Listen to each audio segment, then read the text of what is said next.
I think I'm gonna try batch cooking. Do you have any tips for me? Print meals that don't have too many ingredients. So when the time comes to go grocery shopping, it won't take all day. That's really smart. Grocery shopping is a pain in the butt, so why make it more complicated? Also, factor in what food is available at this time of the year. So I shouldn't plan to eat fresh strawberries in December, right? Exactly. And most importantly, change your menu every week. Green and Olsen, what I expected still is definitely a diamond in the rough.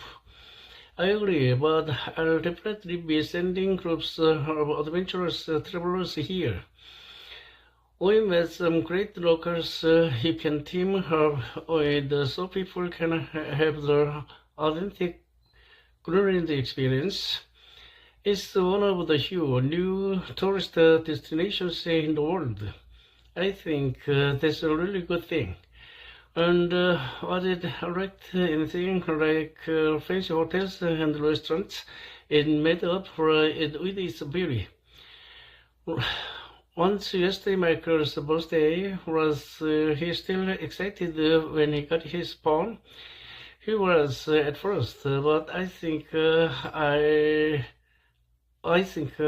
knocked the wind out of his sails with all my rules. Good parents will lay down the law with the kids.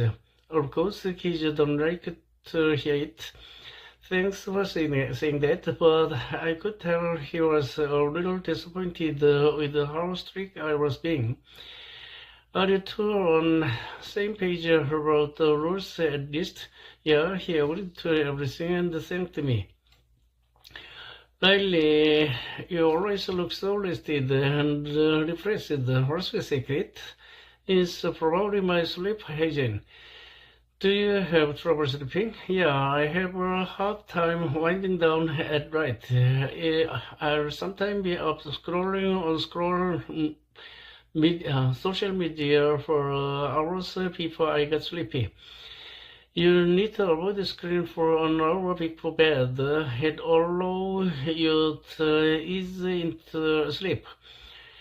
You mean it helps put me in the right frame of mind for sleeping? Exactly. If you want, I'll touch you what I learned. Are you excited to finally run the family restaurant? I'm more excited for you and Dad to finally get to travel. Wait, you have your work cut out for you. It isn't just about smiling and serving food and drinks. It's very demanding. I've worked here since I was 14, and I've done very job in the restaurants. Working here is one thing, but being the one who calls the shots is another thing. Don't worry, we've got a month to make sure I'm not on over my head. Do you always check food out on the date print on the label? If so, you are probably a member of Gen Z. The reason for this, according to a poll done in the UK, is that older generations grew up a time when best people that weren't commonly used. Older people had to learn when food was no longer edible based on whether or not it smelled, tasted, or looked bad. The further back we get away from those so-called expiration dates, the less food was wasted. In fact, honey, which never truly goes bad, is required to have an expiration date on the label in some countries.